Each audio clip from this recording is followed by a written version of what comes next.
Chapter 20. The Hour of Triumph. "Special announcement," said the loudspeaker in a pompous voice. "The management of the fair takes great pleasure in presenting Mr. Homer L. Zuckerman and his famous pig. The truck bearing this extraordinary animal is now approaching the infield. Kindly stand back and give the truck room to proceed. In a few moments, the pig will be unloaded in the special judging ring in front of the grandstand, where a special award will be made. Will the crowd please make way and let the truck pass? Thank you." Wilbur trembled when he heard this speech. He felt happy but dizzy. The truck crept along slowly in low speed. Crowds of people surrounded it, and Mr. Arable had to drive very carefully in order not to run over anybody. At last, he managed to reach the judge's stand. Avery jumped out and lowered the tailgate. "I'm scared to death," whispered Mrs. Zuckerman.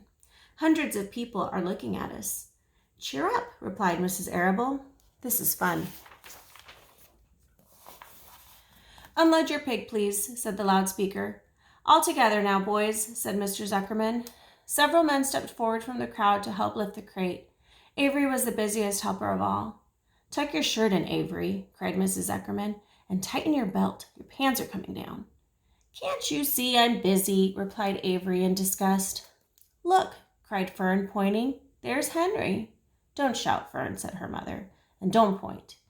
"Can I please have some money?" asked Fern. "Henry invited me to go on the Ferris wheel again, only I don't think he has any money left. He ran out of money."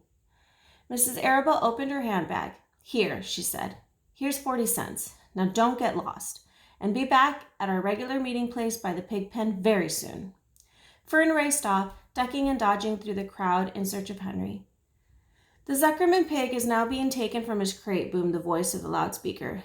"Stand by for an announcement."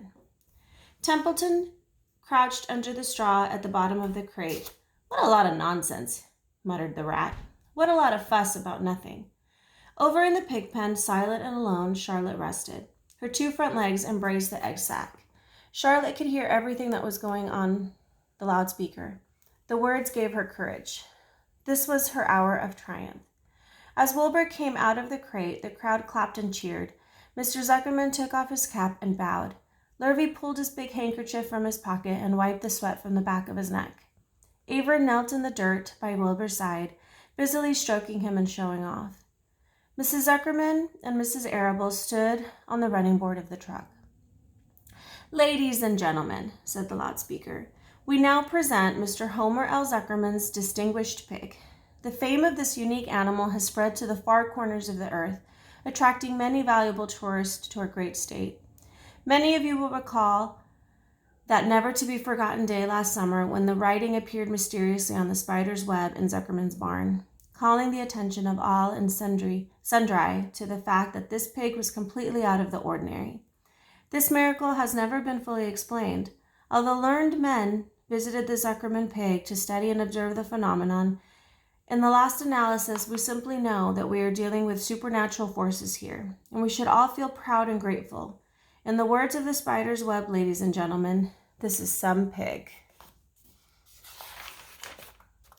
Wilbur blushed. He stood perfectly still and tried to look his best. "This magnificent animal," continued the loudspeaker, "is truly terrific. Look at him, ladies and gentlemen. Note the smoothness and whiteness of the coat. Observe the spotless skin, the healthy pink glow of ears and snout." "It's the buttermilk," whispered Mrs. Arable to Mrs. Zuckerman. "Note the general radiance of this animal. Then remember the day when the word radiant appeared clearly on the web. Whence came this mysterious writing? Not from the spider. We can rest assured of that. Spiders are very clever at weaving their webs, but needless to say, spiders cannot write." "Oh, they can't they?" murmured Charlotte to herself. "Ladies and gentlemen," continued the loudspeaker, "I must not take any more of your valuable time. On behalf of the governors of the fair, I have the honor of awarding a special prize of $25 to Mr. Zuckerman, together with a handsome bronze medal suitably engraved in token of our appreciation of the part played by this pig, this radiant, this terrific, this humble pig, in attracting so many visitors to our great county fair." Wilbur had been feeling dizzier and dizzier through this long complimentary speech When he heard the crowd begin to cheer and clap again, he suddenly fainted away. His legs collapsed.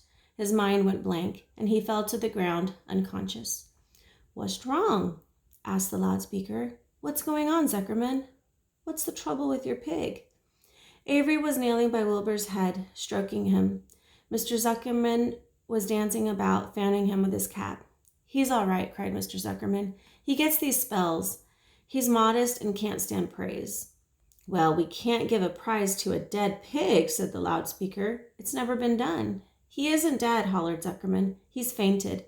He gets embarrassed easily. Run for some water, Lurvy." Lurvy sprang from the judge's ring and disappeared. Templeton poked his head from the straw. He noticed that the end of Wilbur's tail was within reach. Templeton grinned. "I'll tend to this," he chuckled. He took Wilbur's tail in his mouth and bit it, just as hard as he could bite. The pain revived Wilbur. In a flash, he was back on his feet. "Ouch!" he screamed. "Hooray!" yelled the crowd. "He's up. The pig's up. Good work, Zuckerman. That's some pig."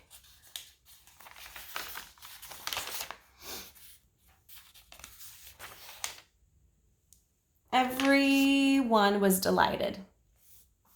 Mr. Zuckerman was the most pleased of all. He sighed with relief. Nobody had seen Templeton.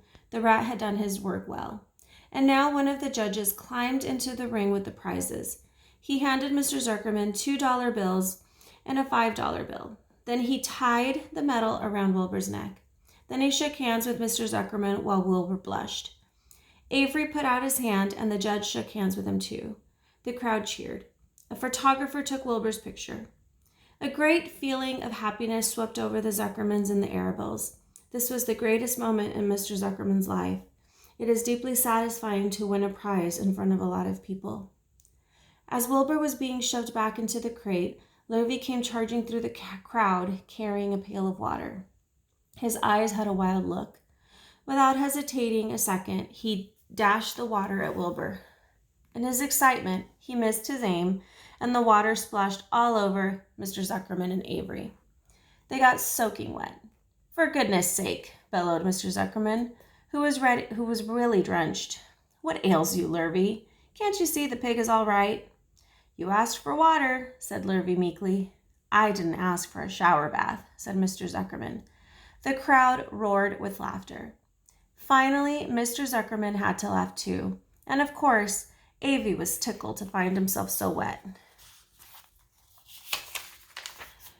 And he immediately started to act like a clown. He pretended he was taking a shower bath. He made faces and danced around and rubbed imaginary soap under his armpits. Then he dried himself with an imaginary towel. "Avery, stop it," cried his mother. "Stop showing off." But the crowd loved it. Avery heard nothing but the applause. He liked being a clown in a ring, with everybody watching in front of a grandstand. When he discovered there was still a little water left in the bottom of the pail, he raised the pail high in the air and dumped the water on himself and made faces. The children in the grandstand screamed with appreciation. At last, things calmed down. Wilbur was loaded into the truck. Avery was led from the ring by his mother and placed on the seat of the truck to dry off. The truck, driven by Mr. Arable, crawled slowly back to the pig pen. Avery's wet trousers made a big wet spot on the seat.